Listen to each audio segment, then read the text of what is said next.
From Tally to Cali, it's time to wake up. Wake up! Wake up! Warchant.com is your ultimate Seminole sports source. And this is Wake Up Warchant, presented by Corner Pocket Bar and Grill. One ball, corner pocket. Now here's Warchant.com's Aslan Hutchavandi and Corey Clark.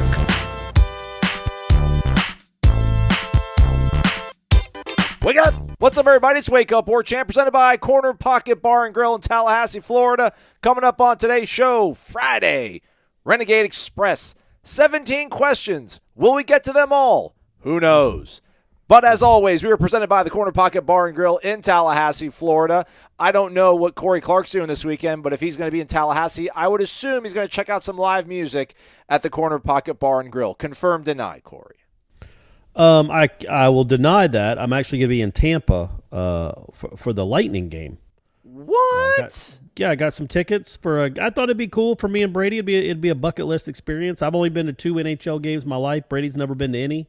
So actually, one night at Corner Pocket when the Rangers advanced, I'm like, and I knew Tom and Jamie, Tom Lang and his wife, who's a Rangers fan. Tom is a huge Lightning fan. They were going to Game 6 if there was a Game 6. You're like, you know what? I'm going to go too. I'm going to get online. I'm going to get on the websites right now and buy me some tickets. So that's what I did.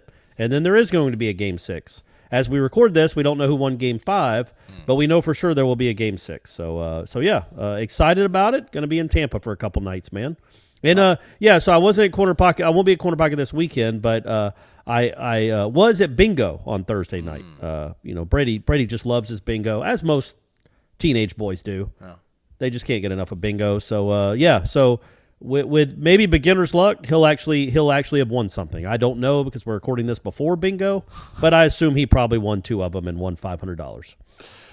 Warchant.com, your ultimate Seminole sports source. Promo code Warchant30. Listening to us on YouTube, hit the thumbs up. Maybe not right now. We'll earn it. But at some point, hit the thumbs up. That'd be really cool. And then maybe at some point later on, leave a 5-star rating and review on the Apple iTunes sort of network of things. Also a reminder, later on today, 9:42-ish p.m. Eastern Time, the men's 110-meter hurdles goes down in Eugene, Oregon. Our guy Trey Cunningham, no Clark Jinks, as we talked about on the show yesterday, advances with flying colors to the final of the nation's 110-meter hurdle race event. So be on the lookout for that on your television when you're flipping between, other sports and such. So shout out Trey. Yeah, no, he's obviously the heavy favorite to win that event, and that would be 10 points for the team, which is big. And they really what they did in the long jump on Wednesday night, finishing second and third. Shout out to those 2 kids whose names slips me. I'm sorry, guys. Aslan will look it up while I'm talking. Well, I mentioned them on the show yesterday. I already gave them a shine. But yeah, our guy Grimes and Davis. Oh, good job. So it's right there. And then our Zaxby's indescribably good. I don't know how to pronounce his name. It's Adrian Wilchut. Close enough. We love you, Adrian. Yeah, close enough. He was in third basically the whole race. Finished in 7th, so that's 2 points. But he was obviously hoping for more because he came in as the number 1 runner at that event in the country. But still, that's extra points. What they really might regret is not qualifying in the 4x1. I think they had the second fastest time in the country coming in. They were the number 2 seed, and they didn't even make it to the finals. Yeah. So that's a big it's hard to know. You can't count on 10 points. You can't count on even 8 points in a relay because it's so close, and it's all about the handoff and all this other stuff. But they didn't even make it to the finals, which is a big loss in points. I don't know if it had to do because of the 100 semis were running, and so their 2 best runners, Jovan Martin, and I think the other kid's name is Banks. Jovan Martin finished second, by the way, in the prelims of the 100. So you're going to get points from him, but maybe they didn't run the 4x1. I'm not sure what happened, but they really needed some points there to actually, I think, challenge for the team title. But even still, if Cunningham gets you the points, Jovan Martin should get you some big points.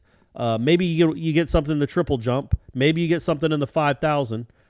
You could be top 3 or top 5 in the standings when it's all done, which for this program would be a huge leap up from what they've done in recent years. And that's your track talk for today, everyone. You're welcome. 17 questions. If you do the math and we spend 3 minutes on each question, that's about 51 minutes. And then if it takes me a minute to read each question, that's 17. So that already pushes us over an hour. I feel like you could also maybe, paraphrase. Wasn't the whole – well, all right. Well, you said it then. So let's go to Dave in Bardstown, Kentucky. You getting him out of the way early. Yeah, Bourbon is your friend. This is from last week. He sent it to us. But I feel like, sorry, Dave, I'm not going to read your whole thing verbatim because Corey told me that I don't have to. Well, we're trying to get to people, Dave. You understand. Yeah. Well, I was thinking we could maybe just break up. So what are we going to talk about on Monday other than track, right? I mean, I thought maybe we could break it up. But anyhow. There could be more transfers. There's a lot of stuff out there, buddy. Yeah, an Oregon guy's on campus. Damon David, cornerback, 16 reps he played in last year. So let's get that 16. One. Okay, nice. Yeah. About as many as Trey Benson, though, and Trey Benson turned out to be a nice addition. Hopefully. We'll see. Yeah, we'll see. You're right. All right. I mean, I don't even know how to break this all up. So let's go to the bottom of it. He has nickname suggestions for Baba Miller, maybe Baba Yaga or Baba Duke. Baba Yaga is a witch from medieval Slavic folklore who flies around on mortar and pestle and lives deep in the woods in a hut standing on chicken legs. Probably Baba not Duke, that one. Okay, Baba Duke, 2014 Australian psychological horror film that earned critical acclaim at Sundance. Yeah, man, it got like almost 100% on Rotten Tomatoes, and I've heard people that have seen it loved it. I'm not a big horror fan guy. Okay. I think it's one of those things where if you say Babadook 3 times, he appears. I know that's Candyman. I think it might be Beetlejuice too, but I think it's something like you're not supposed to say Babadook, but I could be completely wrong because I've never seen it. And I never will, clearly, because it's 8 years later and I still haven't. But I did hear good things about it. It's supposed to be really scary. So, again, I don't know if that's the image we're wanting to portray as a horror film guy. Like, we want to like this guy. Yeah. So, I don't know if we want him to be. I mean, maybe he'd be a horror film for the opponents. There you go. Questions that we should have asked Trey Cunningham include, if you're so bored about racing for so long, if you get distracted 6 seconds into a race, why not just do steeplechase? Is it because you're afraid of water and you don't want to race against horses? But I think if he gets bored running 110 meters, the steeplechase would really bore him because that's just one jump every 400 meters. And sometimes in the water, it's crazy. And also, when running into a headwind, if your time gets recalculated as if the headwind was actually a tailwind, how swift of a breeze would us guys need for one of us to break the world record? Would it need to be tropical depression, category 3 I was going to say it'd hurricane? be like Irma. It'd have to be Irma. If it just picked us up, a tornado that just picked us up and carried us. Imagine running 110 meters, just running 110 meters in 13 seconds. Jeez, that's But then having to jump over stuff all the time. Yeah. Also, speaking about Clubber Lang and Rocky III on a previous show, is it maybe a bombastic or intimidating guy in the selection committee that could help force their agenda? Would that have helped NC State make it into the baseball postseason? I'm sure you see where I'm going with this. The ACC needs Mr. T, Ozzie Guillen, or Max Scherzer as their representative. What do you suggest?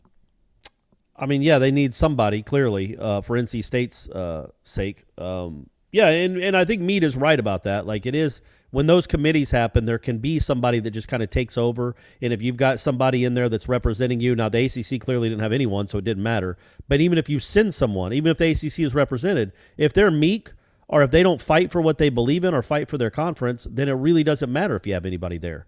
And you know how we've all been in rooms where there's one guy or one woman that kind of takes over and is the big dominant personality. Usually it's Aslan. I'll be honest, when we're at our Warchant meetings, but, and people kind of just, all right, well, we're just, I guess, just to shut him up, we'll agree. I wish. Yeah, I know. All right, Island Chief, back to the top of he was the first one in. Wake up! Good morning, gentlemen. Hope this finds you well. I will tell you, I need about the biggest chaw of Red Man I could cram in my mouth to get the taste of that baseball performance out of my mouth. So let's stir things up. Regarding baseball, which, by the way, shout out to Humble on YouTube, posts, so tired of hearing about baseball. Nobody care, FR. For real. Buckle up, Humble. And he couldn't even spell out for real. Buckle up, Humble. Regarding baseball, which is at a lower level, the talent or the fundamentals? I say fundamentals, Corey. You? Yes. Yeah. The talent isn't great, but the fundamentals have been a train wreck for a while. I mean, they look good enough at certain points of the season where we thought, they can mess around and get to a Super, maybe get to Omaha. So I don't think it's a talent issue. I mean, that would be my defense of. Yeah, you can't sweep Louisville and beat Miami 2 out of 3 and TCU and beat TCU 2 games in a row and almost 3. Like you can't do that. You only beat Florida 1 out of 3, but you're very close to the other one. Not that I've named any teams that have advanced to the Supers. Right. Well, Louisville did, right? Correct. Yeah. Yeah, Louisville's in the Supers. So, I mean, yeah, the talent was good enough that if they just did the little things well, they could have won. But they didn't. Consistently, I mean. Yeah. Does Bryson DeChambeau leaving for LIV, the new golf upstart, mean that Brooks Koepka will have to find someone else to torment? Maybe he'll follow him. I guess. Maybe he'll follow him to Man, the that LIV would tour. That's bad news. I think what's going to end up happening with that is that the PGA will be like, all right, y'all can go play on that tour. You don't get to play in the Masters. But they don't have control over the Masters, though. The majors. Yeah, but they have they don't. Sway, but they have sway, a lot of sway. Yeah. And so does CBS and maybe not the Masters because the Masters is so goofy and unique. They're the only ones that have just don't seem to ever really care about money.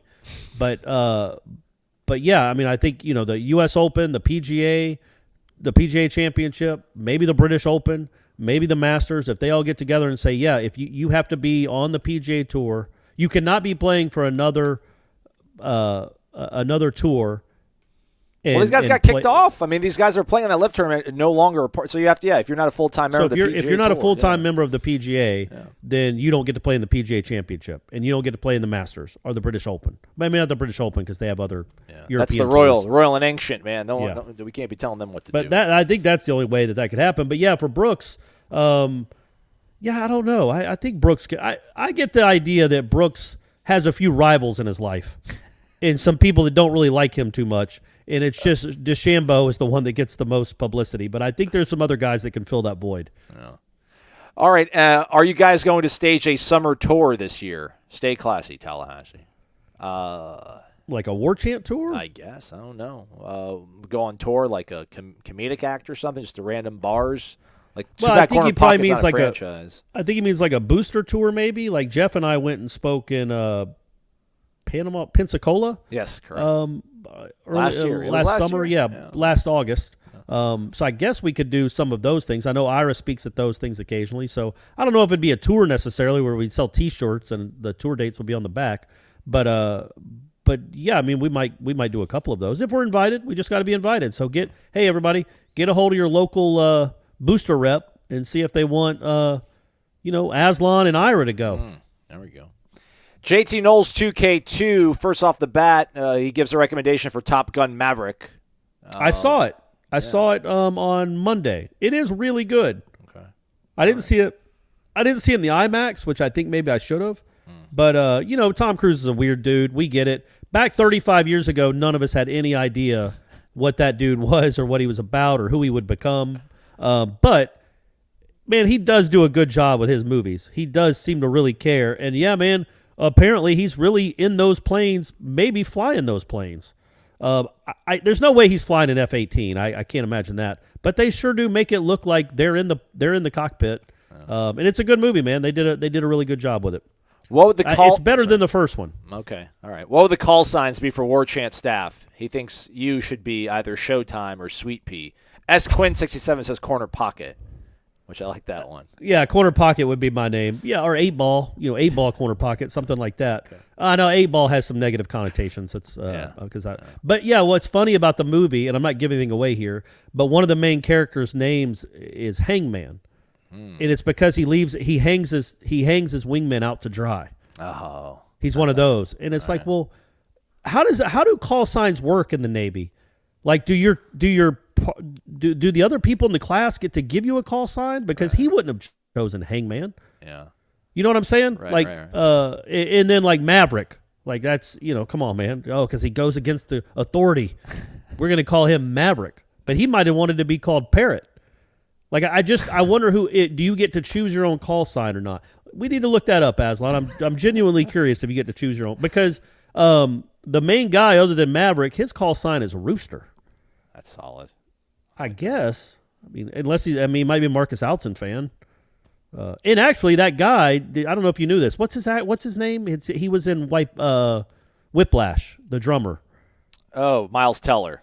Miles Teller grew up a Florida State fan, Florida State football fan. I had a friend back when this was back when Florida State was really good. But a friend from high school or that still knew him said that Miles Teller was a really big Florida State fan. So that was interesting. Yeah. So it's probably not anymore. I'll say this and then we'll move on. Google says the U.S. Air Force fighter call signs are given at naming ceremonies or namings. They are usually based on how badly you've screwed something up, a play on your name, your personality, or just the whims of the drunken mob of pilots. Oh, okay. Well, there you go. Well, see, they're the Navy, though, but I assume it's the same thing. So, yeah, they would give them a name like that. Okay, that makes sense. Because Iceman, he was ice cold, no mistakes. That's right. That's how he got the name. JT Noles says, I found Corey discussing Link Jarrett as, quote, the elephant in South Bend to Mike Martin Jr. to be an interesting topic. I guess that was probably on headlines, I'm assuming. Yeah. Shifting topic from one Mike to another. Who do you guys feel is the elephant? Oh, so I guess you're just saying who could have been. It could have been him. No, it's more like it's not just that Meat's program isn't doing well. It's that the guy you could have had has turned Notre Dame into a consistent top 10, top 12 team. And he would have come to Florida State 2 years ago, 3 years ago. So then he says, who do you feel is the elephant to Mike Norvell? I'm a fan of Mike Norvell, but is the elephant Jimbo? No. Or is it any of the other coaches hired during the same coaching cycle? I'm just curious. I was thinking about that. Because, I think it's Dion.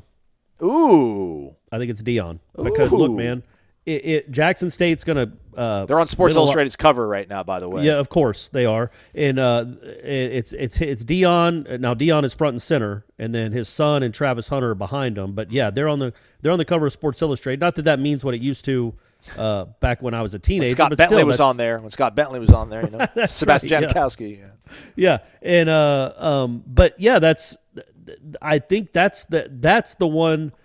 Because if Norvell struggles again or goes 6-6 and Dion's out there winning 11 games and signing bigger recruits than you can and is a Florida State alum like Link Jarrett. You remember we had this conversation way back when, 3 or 4 years ago, and the whole Dion name came up, and I'm like, man, you can't just hire somebody with that has never really coached. Mm-hmm. Not just hasn't coached, not been a head coach, has never really coached in college at all. That's such a huge gamble and risk.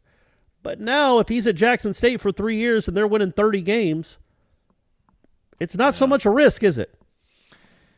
Yeah.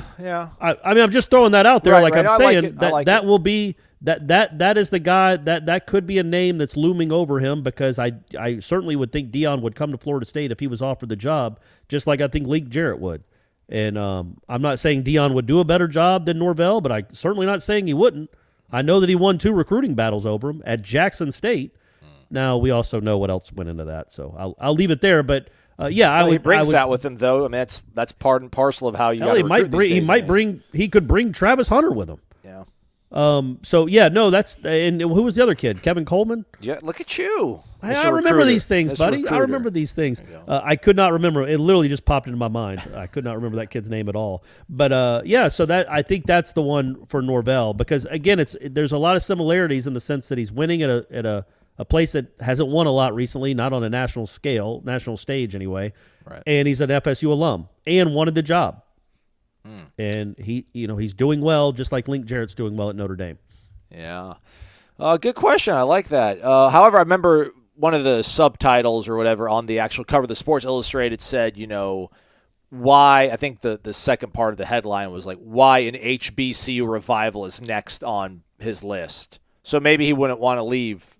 Maybe this really is kind of unless he's got more money than he probably knows what to do with, probably be hard to turn down $7 million a year versus what he's making at Jackson State. But maybe he really does want to do something that's a little bit bigger than just football. But who knows? It's prime. I mean, that would be cool if he did. Yeah.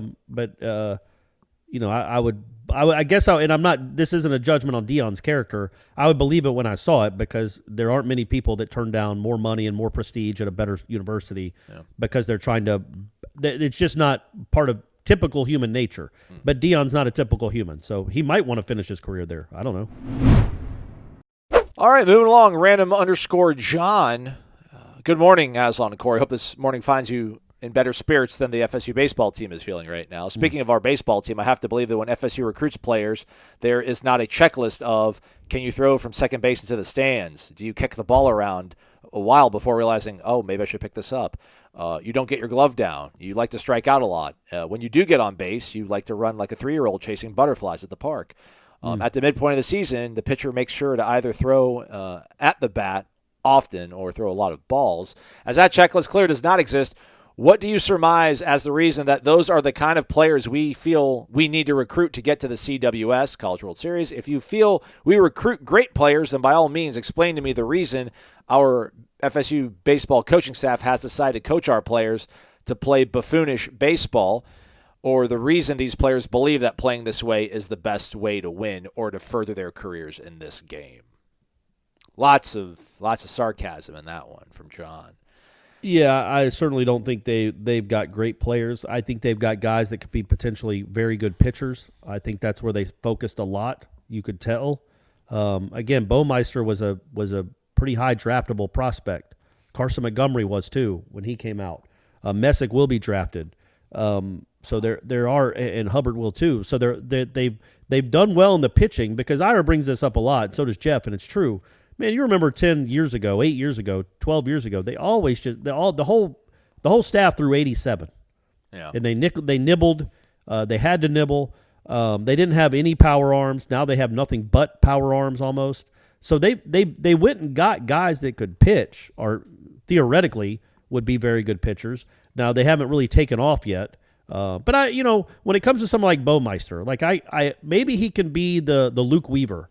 Because Luke Weaver, his freshman year in 12, I think, he was a midweek guy that didn't do well. He got lit up a lot. He was just still learning how to pitch because he threw so hard, but he was still learning how to pitch. And then the next year he became their best pitcher. And then he ended up being a first-round pick, I think. I think he was a first-round pick. He was close if he wasn't. So maybe Baumeister can be that guy. You can't judge people just on their freshman year, is my point there. But overall, man, the talent level in the lineup isn't anywhere close to these elite teams. It isn't. And even if it was, they have not been getting coached up well. To me, it just says something that their two best hitters were freshmen. Logan Lacey just completely regressed. Terrell had his worst year of his career. Just look around, man. Tyler Martin is Tyler Martin. He doesn't hit for power and he doesn't steal. He gets on base pretty well, but he's also always hurt. So, the talent level isn't great, and they need an influx of it, and he needs an influx of it quickly on the offense, or he probably will not be the coach here for a very long time. I mean, but it just, I don't know, we're going to go round and round in circles on this. I mean, I know he wasn't the head coach, but he's been here for he's been here for 2 decades. I mean, the profile of player he wants was understood. I mean, him and his dad figured things out. I mean, so this roster is kind of stockpiled by him. And these guys that aren't transfers are always ranked high in the perfect game rankings. So I assume that they have some semblance of a good fundamental base of understanding baseball, whether it's running the bases or fielding the ball. I mean, I don't know. I feel like talking about pitching is almost a diversionary tactic at this point. It's okay. He finally addressed that, but you're the hitting coach, man. Your offense has been your MO. Your offense has been pretty putrid of late. How is that going to be an issue? And how is that all of a sudden going to get better? And I think you mentioned this in a group text with us, Corey, and I don't want to dive too far into this one because we do have all these questions to get to, but, he's had to adapt. Like, this is like meat 3.0, maybe 2.0. I don't know how we want to rank it, but yeah, there was that moment in time, a long moment in time, where it was all about working counts. It was about dragging teams into the deep part of their bullpen and then getting to them and taking advantage and teeing off on that. But that's no longer the case for him, right? So he's had to change that sort of process. Well, no, he didn't have to. That's the thing. He didn't have to change that approach. And quite frankly, with this team he had here, that should have been the approach. He doesn't have a lot of elite hitters. He doesn't have any power hitters except Terrell. They should have been working counts. There's no reason for Reese Albert to always be swinging at the first pitch because he can't hit home runs. So what's the point? You're going to jump on one and slap a single to left? That's a walk is the same thing as that. Jordan Carry-On, the same thing. He's got 2 home runs. Colton Vincent should probably never swing. So because he just doesn't do anything when he does. So that was my issue with this team is, in Major League Baseball, Moneyball, 15 years ago, 10 years ago, it was all about driving up pitch counts to try to get the starter out of the game. Because if you got the starter out of the game, theoretically, a worse pitcher was coming in the 5th inning, and you could tee off on them, and then they have to be replaced in the 7th inning. You can tee off on that person, and you just drive up the pitch counts. But, man, that's not how Major League Baseball is anymore, because everybody coming out of the pen throws 99. These Major League teams don't necessarily want to see the guy throwing 99. They'd rather see the starter that's throwing 94.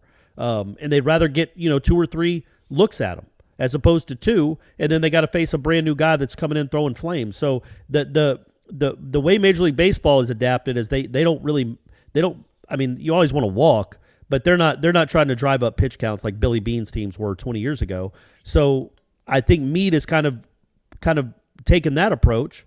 But when you have no power, it doesn't make sense to take that approach because you're not beating up anybody.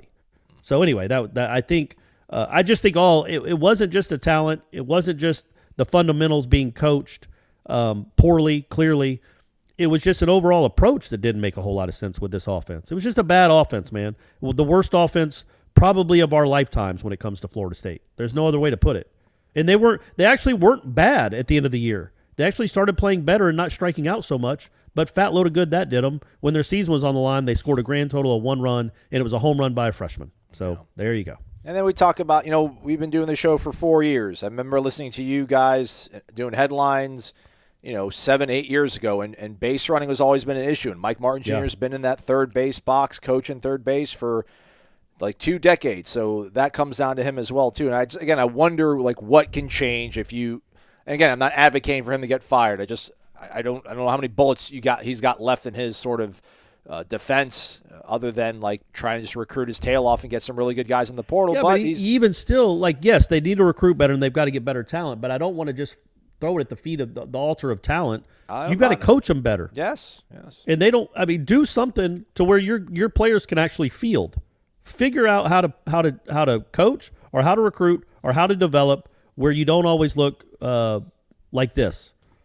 Base running and fielding, because it's just awful, and sometimes it's comical, and it needs to stop being that. And change the way you practice, change what you focus on, whatever you have to do, change your coaching, whatever your coach is, whatever you have to do to stop it, because it's going to cost them his head coaching job. This has been his dream for probably 30 years. Yeah. And if they don't get better in the field, and if they don't get better base running, he's not going to have it for much longer. So he's got to figure out a way to change something. As Quinn67, wake up, early summer for the Diamond Sports this year, getting all too common for the baseball team. Indeed. Think about that. Forever we could just put this on cruise control. All right, what are we going to do the second week of June? We'll just talk about the Super. We'll talk about being in Oklahoma City. I heard the 3 pontificators talking about the excitement level for our LSU game on Seminole headlines. I agree with that observation. My FSU crew is excited more than we have been pre-2018. It's going to be a fun weekend that ends with a dub.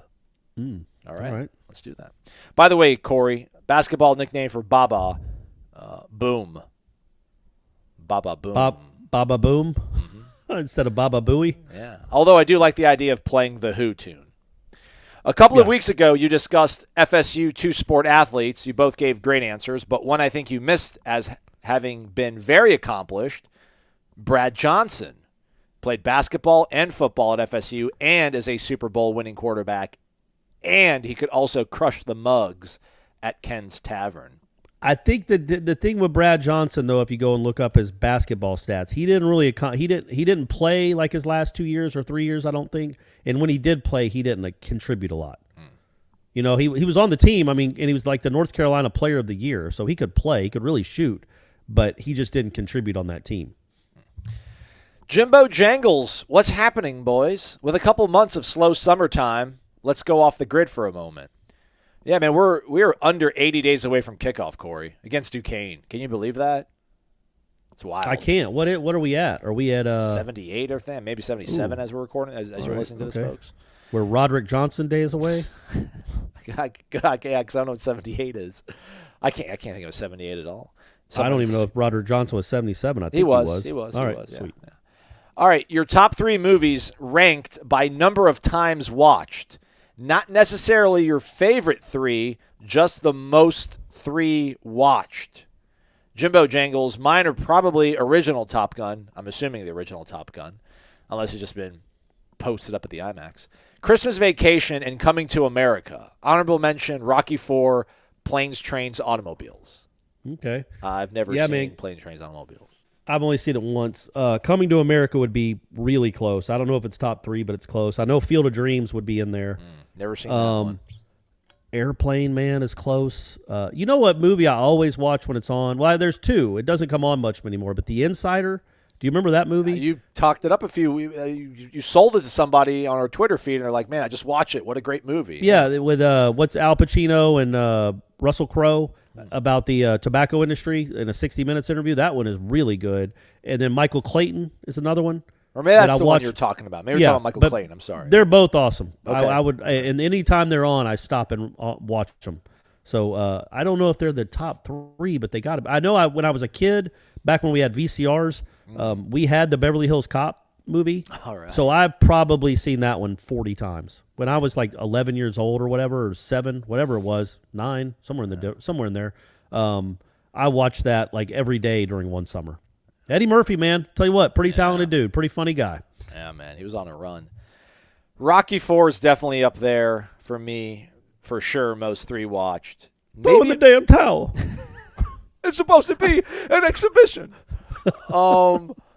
I think Old School is up there too. I love that movie. Whenever it's on, I'll watch it. Yeah. If it's on TBS, I'll watch it. And then, I think I've seen Shawshank so many times. Yeah, I've seen Shawshank a ton too. And I'll watch that too. Sneaky weird one that you'll laugh at, everybody. The movie Willow. That for some reason seemed to be on TBS like every week in the late 80s, early 90s, and I love that movie. I watch it all the time. But I don't know if Willow, it actually, Willow, yeah. With the little guy. Yeah. All right, nice. I think Val Kilmer was in that. Yeah, Matt Mardigan. Yeah, man. Good movie. Ron Howard directed it. Man. One of his first ones. I was like maybe the second one after Splash or the first one after Splash. Yeah. Either that or Princess Bride. I feel like those 2 movies were on all the time when I was a kid, and I would watch them both all the time. So. Oh, another one is and this is hard because it's not like I sit down and say I'm going to watch Michael Clayton again. Right. But if it's on, I'll watch it. Another one like that is clearly A Few Good Men. Oh, okay. If that's on, I'll watch that. I'll pick it up right there. That might be the movie. That's one of the movies I know the most. Is A Few Good Men. All right. Moving along. Little trivia about that. There's Please. a scene in that movie where Tom Cruise is. I can't remember. He's at home. He's in his house and he's feeling down about the case or something, and he's by himself. And there's a baseball game on in the background that he's half watching. Cruise is a huge baseball fan. Right. But anyway, there's a baseball game on in the background, and it's a baseball game I happen to be at. It's a Braves-Padres game in 1992 that me and my dad, people won't be surprised to hear this, we left in the 7th inning when the Braves were down 10-2, and then Dave Justice hit a 3-run homer in the ninth to tie it up. In that moment when he hits the home run, me and my dad, I'm sure we're listening to it on the radio driving back, but that's the movie, that's the scene that's in the movie, is a game that I was at. So there you go. How did those conversations go? Like, would you give your dad a hard time about it, or did you just? No. I would if it was 4-3, but like 10-2, I'm like, yeah, it's fine. We can get out. And we went to so many games, so it wasn't like that special a thing. It was always special to go to a game, but it was like, all right, we'll go to one next week. We're going to 2 next week anyway. Okay, I got you. All right. Dane_Owen, what's up, dudes? Corey, in regards to my question the other week about which trio you would choose over the other, I meant in a fight. Not on the depth chart. Oh, I didn't realize that either. He's the one that dropped like the really random folks. So Toshman Stevens, DeBrail Smiley, and Kaz, or Jarman Fortson, Mr. Alexander, and I can't remember the other one. I love the endearing players that aren't going to be Pro Bowlers, but that you'd want on your side in a scrap. Also, I'm 31, so I didn't remember most of the players you named. My earliest memories of football is around the mid-2000s. Look at that. I would say the one with Mr. Alexander, man, that guy was just put together different. Mm-hmm. Yeah. Toshman Stevens was just a skinny dude. Yeah. Now, he might be tough as nails. I don't know. I've never seen him fight, and I'm sure he could whip me. But I would just take Mr. Alexander. Whoever's on his side would be the one. Okay. My question this week is, I camped at FSU a few summers ago. Yaz with the Giants was actually my roommate one time. Oh. Who's Yaz? Well, that was more than a few summers ago. Then that'd be like probably 14 summers ago, right? Who's Yaz? Yastrzemski, the guy for the. I assume he's talking about the guy that plays for the Giants now that was on that Vanderbilt team in 2010. Oh, okay. And the long kid, Kyle, I think. He was there hitting balls onto the circus tent. Anyways, Meat taught us his style of hitting, which as a huge FSU fan, I have to say was a surreal experience. Anyways, I had a buddy that was there camping too that got into a literal argument with Meat about that approach. And I remember a lot of the other players looking around at each other at some of the things he was saying while he was putting us through drills. Now, we were just rising seniors in high school, and Meat has forgotten more baseball than any of us will ever know. But now looking back at that odd experience that day, I wonder if there's still a similar disconnect somewhere. I know he's been one of the better hitting instructors in the country for much of his career, but after these last couple of years watching FSU baseball, I could not help remember some of the guys' adverseness to his teaching even back then. Yeah, I think that's a fair point. Hitting, look, man, as a dad of a kid that gets hitting lessons and seemingly gets unsolicited hitting lessons every now and again too. By the way, I took him to our friend Bill, the trainer, and Bill was giving him great hitting lessons because Bill played high school baseball. You know, he was there to work on his body and his stretching and everything, but he also kind of gave him some hints, which is great. But you know, so many people have so many different approaches that it doesn't always take. It just doesn't. Like some guys listen to Meat and it clicks and they become really good. Other guys listen to Meat and they go backwards. It just sometimes those approaches, and it's for every hitting coach, man. Charlie Lau, I can't think of another famous one, but they're out there. Charlie Lau's long dead, but he used to be a famous hitting coach. But those guys that teach those approaches, yeah, you might get a George Brett, but you also might get a Buddy Biancalana. There's an old name for you folks. I know there's only 4 of y'all that ever heard that dude, but let's just say he was not George Brett. But Charlie Lau was his hitting coach too, so it just doesn't always take. But yeah, you know, that's one thing that when you think about if you have to make a change, and again, we're not advocating for that.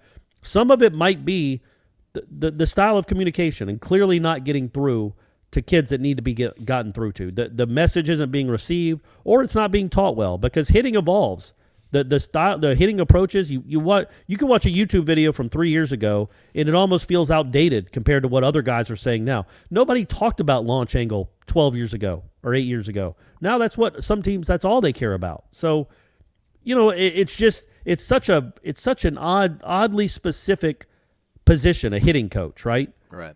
And when your team hits well, do you get all the credit, or do you just have really good hitters? And when your team hits poorly, is it all your fault? Like when do you get the love, and when do you get the blame? I will say though that you know sometimes you'll hear stories that kids don't relate well to Meat. Some kids, not everybody. It's like Jimbo though. Some take to it, some don't. But part of being a really good coach is being able to get your message to everyone. And clearly that doesn't seem to be happening, because so many of those guys did not improve from last year to this year. That's the bummer. I mean, I'm sure Matt Nelson's not the only one, but I just think of like in recent memory, like Elijah Cabell never really progressed to where he was being talked about. Jackson Luke, like his last season was probably his worst season here, and he was red hot. Taylor Wall. Yeah, Taylor Wall's a good example. Taylor Wall's in the major leagues, and Cal Raleigh's got 7 home runs in the major leagues. Yeah. So those guys are major leaguers. Taylor Wall's just hit a walk-off earlier this week. It was great, right off the foul pole. But then you have somebody like Ben DeLuzio. So Ben DeLuzio came to Florida State as a third-round pick. He turned out a lot of money because of his size and his speed. He was this prospect. He came to Florida State, was here for 3 years, and then went undrafted. Undrafted. And now he's in AAA on the cusp of being in the major leagues, hitting like 280 with power and a lot of steals because he's one of the fastest guys that's ever played at Florida State. The point being, Ben DeLuzio, clearly it didn't work with Ben DeLuzio. Whatever was happening with him did not work. But it worked with Matt Nelson. It worked with other guys. So it's, you know, it worked with Cal Raleigh. It worked with Taylor Walls. It worked with some guys that make it. But then clearly it didn't work with Ben DeLuzio. It's just, you know, sometimes it happens where you're just not on the same page, or the kid can't get through. The kid can't do what you want him to do, and it just doesn't work out. I don't want to keep going on that, but all right, we'll go to Gator 188. It's Gator Kirk, Virginia Beach, Virginia. Good evening, gentlemen. Why did Lonnie get a break being ousted in the regionals this year? I guess the fan base and media are happy with the end result of the season. I am not. Super regionals should be the floor for softball. Go Noles. I would think it's happy. We're nobody practical. was. We're practical, reasonable human beings. Everybody. It's the history of the recent history of what they've done in the postseason, knowing they had a great season, a great regular season, and they had one bad day. I mean, I think that's like you can't. Eventually you don't want to make this a habit, but it just seemed like an anomaly, like a bizarre day, and their season ended. Yeah. But I don't know. What do you want to fire her? What kind of break do you what are we supposed to say, that she sucks, that she choked? Like they just went to the College World Series Championship Series last year and they've won one. So clearly her teams don't shrivel up in the postseason. They just had they were great all season. They just had a really bad day, and it was really disappointing. And you can say her players. It was. I mean, when you look at that team they lost to, they have no business losing to that team. Certainly not twice on their home field. So you could say that was if you want to call it a choke, call it a choke. But I don't know that what Lonnie did wrong. You know what I mean? That's all. Like I think the reason what I always bring up with Meat in the baseball program is they weren't any good during the regular season either. They were average the whole season, and that played out in the postseason. So that's why I'm not really concerned about what they did in Auburn nearly as much as I'm concerned about the 56 games they played before that. With the softball program, I'm more concerned about the 56 games they played in the regular season because we know this program is in really good shape. It's in great shape. And you judge that, to me, in these two sports based on the regular season. And you hope you get hot at the right time or don't get cold at the wrong time in the postseason in softball's case. But don't you think, Aslan, like to judge a diamond team, it's what you're doing during the regular season to know if you're in good shape, not a weekend or not one bad day.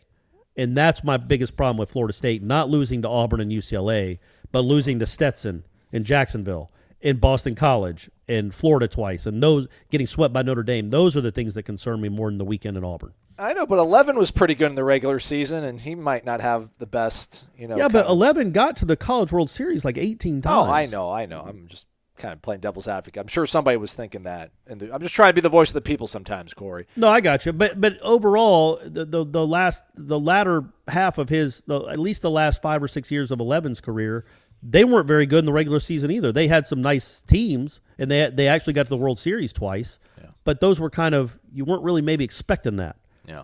Back in the 90s and early 2000s, man, they were awesome. They always had really good regular seasons.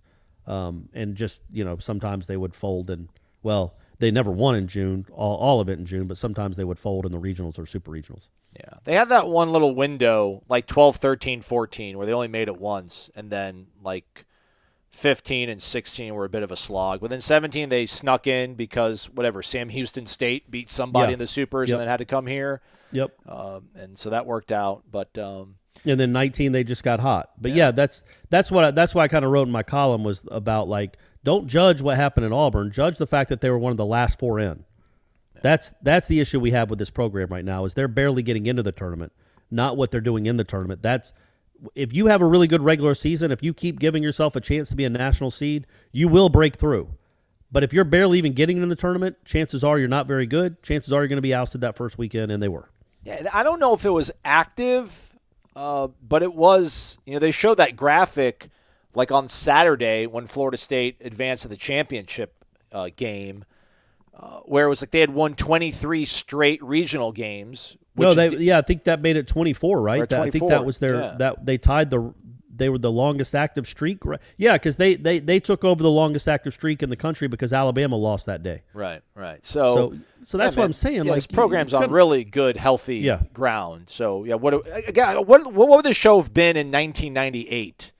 Or 97, like with football, like would we have been like, this Bowden guy, we got all we could get out of him, I think we'd be reasonable about like, listen, this is what they've been able to accomplish. I mean, she does have a national title. That national title, my goodness, will give you all sorts of equity with people. At least for me. I mean, that's my whole thing with Jimbo. Like, I mean, I'll fight to the hilt for that guy. But it's not like they won a national title and then they're a 2 seed or a 3 seed and they're going on the road. They won a national title, then they went to the World Series Championship Series against an all-time great team and took them to the limit, and then just had the best regular season they've ever had. Yeah. So you can be really disappointed. You can say she didn't do things well. I get that. I'm not saying you're wrong. Pitching decisions and lineup decisions and all that. I'm granting you can be upset about that. But overall, She is a great coach with a great program. So Absolutely. It was an awfully upsetting afternoon that ruined the postseason and put a damper on what was a great regular season. But it is still a great program. I don't think any less of them as a program because they lost that weekend. I do think less of the Florida State baseball program because of what they did from February to May. We probably should have spent 30 seconds on that one. But Sorry, my fault. It's not your fault. It takes two of us fault. sometimes. Old dads and old wake up. Nothing to say about baseball. I checked out from them years ago when we would go to Omaha with 150 boys, while LSU and Fullerton and all those teams had big old boys. That would be pretty cool. You look at some of these teams, they got linebackers. We don't have a lot of linebackers in our lineup.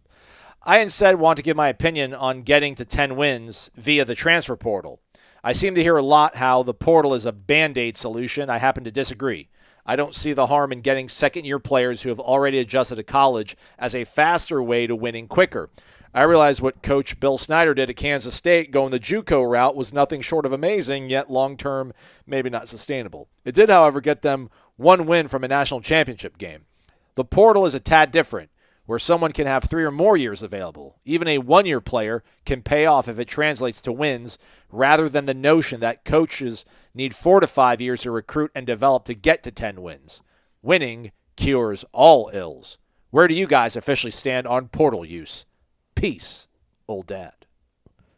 Well, I guess my thought is you can't build a consistent winner just using the portal. Why in not? My opinion. Why not? Because it's too much fluctuation from year to year. What if there's just not a lot of great options in the portal, or what do you miss on them? But you're counting on, okay, well, we haven't done really well at linebacker. We've got 3 holes. We've got 3 holes on our offensive line. We need a receiver because we haven't developed or recruited any of those, and we need 2 safeties. And then there are not any out there. Well, great. Now what? So I like you do need to build from within, in my opinion. But yeah, it's good, and it's something that will always be a part of the program. But half of your recruiting class, in my opinion, if you're going to be great, like get back to greatness and challenging for championships, you can't keep turning over the roster every year and having all these new names and you have to develop some guys. Now, I get what he's saying. If it's just a second-year guy, then, yeah, I got that. I'm talking more about like the Jermaine Johnsons, the Keir Thomases, the guy Dylan Gibbons, who got an extra year, but what if he didn't? That's what I'm talking about as far as like, okay, now you got another hole to fill. Yeah. Like you didn't get Jermaine Johnson for 3 years, you got him for 1. It'd be awesome if he was coming back, but he's not. And I just think when you look around the country, the teams that consistently vie for championships aren't typically doing it on the back of a whole starting 22 that's transfers. So, but the counter to that is I'm looking at Florida State's recruiting class right now. It ain't great shakes so far. So if he can't turn it around recruiting, and I mean turn it around like go from 19th in the country or 21st in the country to 4th, which is what you want at Florida State, but if he can't do that, if this is always where he's going to live in the high teens or low 20s as a recruiter, then he better kick it in the portal. He better get some dudes in the portal because that won't last, in my opinion. Yeah, I think the concern, to your point, I think it needs to be part of your mix. It's just going to be how much, what's your percentage of high school versus, ready-made college talent. Like, imagine if the transfer portal was around in full throttle in 2015. I mean, I know you went and got Everett Golson, who was probably the best quarterback that you had available, and you brought him in instantly to try to help fix things. But like if it would have been a more widespread, accepted NILs around, you can kind of you need to have that kind of foundational already that base setup, which Jimbo did to a certain degree. And if they could plug some players in there, yeah, you keep this thing rolling. Like Florida State, that's kind of the big issue here is that how do you get caught up, right? You can't. I don't think you can't get caught up constantly doing this. You do have to recruit well, and it's just a bummer because like all these other programs that are able to pick and choose 1 or 2 guys, they already have everything else met, and Florida State's like struggling to find all these needs over all these different positions. That I wonder, like, can you ever really truly fully get caught up?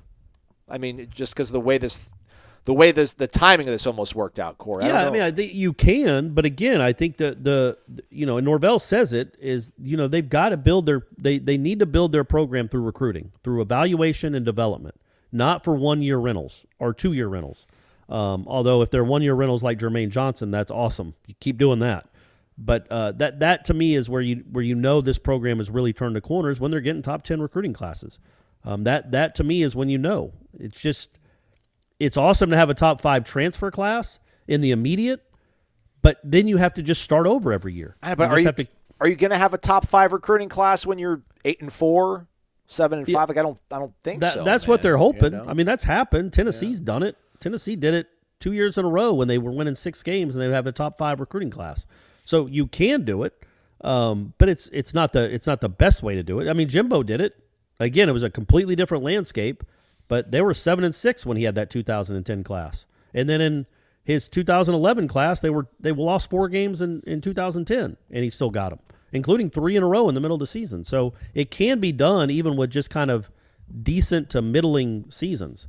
But yeah, I don't think that's the way to build a program to greatness. It is in a short-term way. It is a really nice way to get you back on your footing, get you back on equal ground with most of the teams in the Atlantic. But if you're trying to compete with Clemson, Ohio State, and Georgia and Alabama, man, those teams aren't getting 12. Not all of. I would say what, Aslan? 10% of their starters are probably transfers.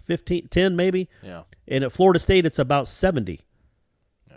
So that should tell you how these teams are doing it and how you're doing it. It's just going to be hard. It's just harder to build that way. It's not impossible. It's just harder to build something consistent with so much turnover. Let's keep it football. It's Mark in Naples. M. Adam CZ. Wake up! Just got back from a trip with the wife and kids at Universal. Been catching up on the podcast, the Tribal Council, and Seminole Headlines. Have you guys been to Universal Studios lately? And what is your favorite attraction? I can still do all the roller coasters, but only after a couple of cocktails. Fear of heights doesn't get any better with age. Yeah, I can attest to that. Which one is Universal? Is that the one with the Aerosmith ride and the haunted drop thing? Yeah, haunted elevator. I can't remember which one is Universal and which one is no, I don't think that's MGM or whatever it's called now.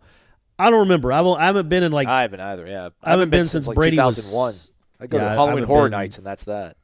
Brady would have been 7, maybe the last time we went. It was like the last thing Shannon, and I did as a family was a Disney trip for a week. It was actually awesome. It was really fun. But yeah, so 2015 I think was the last time I went, and I can't remember.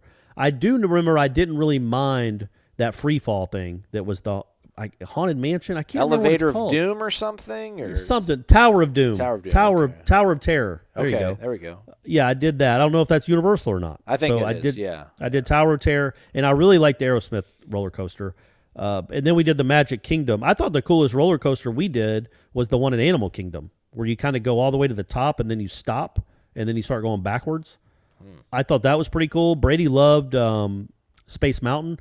Yeah, did I ever tell you this? That one time we did Space Mountain every morning when we woke up with a fast pass. I had to do it with him because Shannon wouldn't. Okay. And by the third time I did it, I was like, I'm about to throw up, man. I can't do this. The world is spinning. But one of the times we were in there, this lady in front of us, you know Space Mountain, right? It's completely dark. Yeah. They wanted to feel like space. This lady had her flashlight on her phone. So you're seeing how close you are to the top of, your head is like, I don't know, a foot away from these rocks or whatever it is, this barrier. And that was the scariest part of the whole thing, was her lighting it up so you could, it illuminated the whole ride. And you see how close you are to other trains or coasters, whatever we call them. So yeah, that was, I wanted to hit her in the back of the head. Not hard, but hey, turn off the light, lady. I don't know why she was doing it. I still don't know. What a weird thing. All right, Mark continues, I'm still not completely buying into the whole notion that Norvell has to win and win now 8 games or bust. I personally think that Mike needs time to develop the 21, 22, and 23 recruiting classes. But I keep seeing posts hammering this notion that if we don't start winning immediately, that is at least 8 this season, that recruiting will suffer even more and we'll be stuck in mediocrity. I know Jeff Cameron takes that position. I believe even Michael Langston reiterated that last week on the recruiting show. Add me to that party, Mark. I obviously trust your opinions and insight more than my own. You shouldn't. Trust your instincts. You're a lawyer. You're smarter than both of us. Is 22 that critical to the long-term success of the program? We obviously need to win more. Everybody wants that. But the schedule's hard, and we simply need good fortune, injuries, officiating, things like that, and special teams. Should I be on the 8 wins or bust train, or stay patient, while these young guys develop. I'll still be rooting hard for Norvell and the Noles either way. I'll see you guys in New Orleans, whichever train I'm on. Actually, that week, I'll be on the St. Charles streetcar on the way up to Camilla Grill for the best omelet in the world. And Corey, my wife Lauren, is really good at craps, so she can teach you some bets at Harrah's. Go Noles, nice. beat LSU. Nice. I would say, yeah, I'll be at the craps table. Not the craps table because I get too intimidated with a bunch of people around hooting and hollering. I go to like the automated craps tables. That's a thing? Yeah, they have the place I go to in Cherokee. It's like an automated, but you're rolling real dice. It's like a craps table, but there's only 8 seats at the table. Okay. And you're betting on your machine, so you don't have to throw a bunch of money to the dealer and say 20 on a hard 8. You're just doing it on your machine, which is awesome. It's the best way to play craps. It's just it's so calming and it's not hectic. Every roll is 30. It takes like 20 seconds in between rolls as opposed to 2 minutes because everybody's throwing money everywhere. But yeah, I was going to say to his point, I think the fallacy of what Jeff Cameron keeps talking about is that if he doesn't have a good year in 2022, he's a dead man walking in 2023 is what he keeps saying because of what it would mean on the recruiting trail. But my counter to that is, okay, what if he goes 6-6 in 2022? He's not going to get fired. Right. But then in 2020, because the recruiting class for 2023 will not impact that season at all. Like, you know what I mean? Like, you can't be like, oh, they're not going to get a great class in 2023, so that's going to ruin the 2023 season. No, they still have some young dudes that are going to be playing in 2022 that will be back in 2023. So say they go 6-6 or 7-5 in 22. But in 23, they win 9 games or 10 games. He's not a dead man walking anymore, is he? Oh, no. That's what I'm saying. So the impact it would have on the 2023 recruiting class might be something. Sure, I get it. But I don't think a bad 2022 or a mediocre, middling 2022 means that they are not going to have a good 23. And if they have a good 23, then he's fine.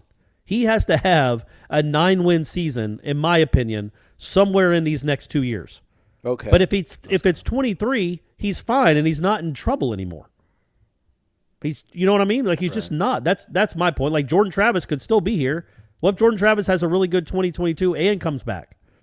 And now he's the oldest college player in the country. You got your own Chris Winkie. But you've also got Armella's a year older. A.Z. Thomas is a year older. Duke Cooper's still on the team. These receivers are all coming back. Your running backs are all coming back. Your offensive line might have a bunch of guys that are coming back. Like you might have a really good team in 2023 that has nothing to do with that recruiting class that would be incoming. So that was my hope. Plus Travis Hunter might be transferring. You never know. We're not going to give up on that ghost. No. I think maybe what Jeff would think, or actually I don't want to put myself in and speak his words or anything like that. How dare you? How dare you? If you're not good in 2022, so why would you be good in 2023 unless you're not going to kill it in the portal? If you go 6-7, if you make it to a bowl game, lose your bowl game, let's say you go 6-7, 7-6 or whatever, you're not going to really do all that well in the portal again probably.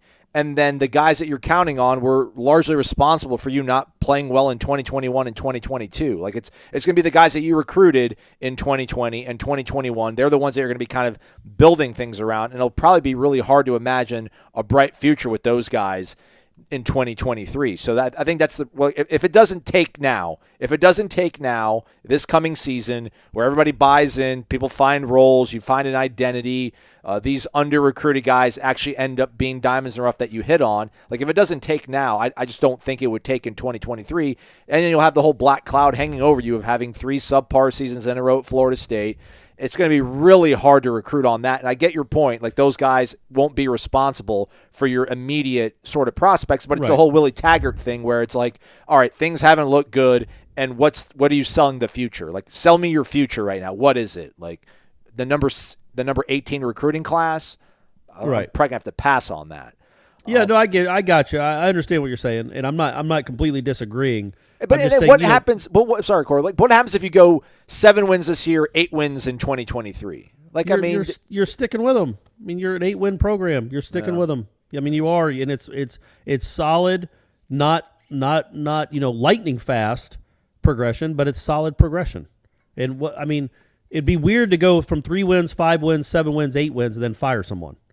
Like clearly, it's an upwardly mobile. The trajectory is going in the right way. It's not going as fast as you want, but it's going the right way. To then blow it all up to what? Like you know what I mean? the whole team could leave. Who knows? I just think it's if he keeps showing steady progress, there's no reason to make a change, because I feel like we all realize now it's the years of taking a horrible program and winning a national championship within 2 years don't seem to be all that realistic anymore. Maybe I'm wrong, but it doesn't seem to be happening anywhere else in the country either. Jimbo is a national champion coach and has all the resources in the world, and we're 5 years into his, and he might just now maybe challenge for something. But that's a place that's never won anything. The standard there. I know they won a national championship. They think they deserve it, but like they've never won it, man. Like we did. Have no, what are you talking about? They won it in 1939, Aslan. You're right. You're my bad. Right. My bad. The Wizard of Oz was released. Curly Buxton and Rusty Hammond and the guys. That crew. You remember that crew, man? Yeah. Come on. Oh, okay. All right, we got a couple other good ones, but let's save those for Monday just in case you don't have anything else to talk about. I want to speed through it. We've hit an hour, so. Or do you want to take one? An hour? Yeah, we're at an hour. We are at an hour. Right. We got okay. one. We did it, gang. We did it for you. This is for you guys. 4. Yeah, I got 4 more, so that'd be a good base. We usually won't split this up into 2 shows all the time. I just let this soak a little too long. But yeah, we usually just have. You left that crab pot in the water a little too long. Thank you. That's exactly the metaphor I use when I do this thread. I'm like, all right, when am I gonna drop it? How long am I gonna let it soak? When am I going to pull it up? I'm being completely honest. That's like truly the metaphor I use when I do things, where it's like, all right, I'm setting not a trap, but like I'm setting something out and trying to gain something from it. You still you ever watch The Deadliest Catch? Just too much going. I mean, I had my OGs, like those guys. It's all about relationships, man. Like I can't keep falling in love with all these different weird dudes. Just give me the 4 boats. And those are the only ones I want to care about. You what, the Northwestern? Yeah, Northwestern. Yeah. Sig, you got Sig. I assume he's still doing it. Yeah. What else is that guy going to do? And his brother. But yeah, I haven't watched in probably 7 years, because I've said this before, but like after about watching 40 of those shows, you're like, yeah, man, okay, great. Is that going to be a lot of crab? Are they going to celebrate on the deck? Yeah. None of this affects me. Right. And it's awesome, but there's the risk of them being in real danger, like because the weather is so awful and it's one of the most dangerous jobs in the world. But anytime something awful happens, they never have it on camera, and if they did, they wouldn't show you anyway. Yeah. You remember the guy that walked across the Grand Canyon on like the rope? Like this was maybe 8 or 10 years ago. The Walendas or whatever? Is that somebody family? like that? He tight-roped across the Grand Canyon on national TV. This was like 8 or 10 years ago. Okay. And I was watching it, and you're horrified. But then I find out that if he had fallen, there was like a 12-second delay, because if he had fallen, they would have cut to commercial and not shown us. And I'm not morbid. I'm not morose. But then what are we doing here? There's no stakes. Yeah. Like the whole point of watching that guy walk across the Grand Canyon is the small chance, because you wouldn't think it's his first time on a tightrope, that he actually falls to his death. And they weren't going to show that part. Yeah. So, not that I'm complaining. I wouldn't have wanted to watch it anyway, and I would have turned away, but still, I just thought that. So it's the same thing with Deadliest Catch. You can call it Deadliest Catch, but if there are any deaths, we don't ever see them, I don't think. Unless one of the captains gets lung cancer and we check on him in the hospital. Oh, come on, Phil Harris, my guy. Isn't that what happened? Yeah. Yeah. So I'm not trying to take shots. I'm just saying they won't show that anyway, so it's kind of a little bit of false advertising. Right. Now people think I'm like a monster and I want to see Faces of Death. I don't. That was fake too, apparently, Faces of Death. I remember like we'd go to the local movie store to like rent a copy, and then it turns out now all these years later I found out it's fake. But June 23rd, 2013, 34-year-old aerialist Nick Walenda crossed the Little Colorado River Gorge near Grand Canyon, no safety harness, quarter-mile traverse on a 2-inch thick steel cable, 1,500 feet above the gorge. And he had like his wife in his ear and his team captain in his ear, and you could hear their communication back and forth. It really, when he started walking on it, and I think he had a GoPro on his helmet, and when he started walking, I almost threw up. It was so scary. Yeah. But then when I found out we weren't going to see it anyway, I'm like, all right, well, let's watch the Braves. He's Corey. I'm Aslan. Thanks for tuning in for a whole nother week of Wake Up War Chant. We've had Tom, we've had Ira, Robert Cooper, Michael Langston on the program this week. Who loves you? We're working. Hey, maybe for you. if Trey Cunningham wins on Friday night, later tonight, wins the national championship, maybe we can have him on again next week. Sure, why not? Or maybe we'll wait till he's going to wait till he wins like the U.S. World Championship. Well, that's not a thing. The U.S. Championships. The Nationals. Yeah, I mean, that'd be cool if he's on the Olympic team. And then somebody said maybe Scotty Barnes might be on the Olympic basketball team, you would hope.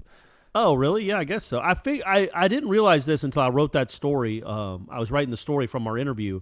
When you asked him about L.A. in 24, he literally said that's in the bag. Did he? And I when he said it, I thought he meant it as like, oh, that's definitely the plan to make it. Yeah. But then reading more into it, he's like, no. Basically saying as long as I'm healthy, I'm definitely gonna make the 2024 Olympic team. Okay. And then he was talking about 2028 in Paris. Oh, right. No, you were Paris yeah, is 24, right? Isn't Paris 24? So yeah. he was basically saying Paris is in the bag, Yeah. and then he's hoping he can make it in 2028 as well. Okay, right on. He's Corey. I'm Aslan. Thank you for listening to Wake Up War Chant, presented by Corner Pocket Bar and Grill.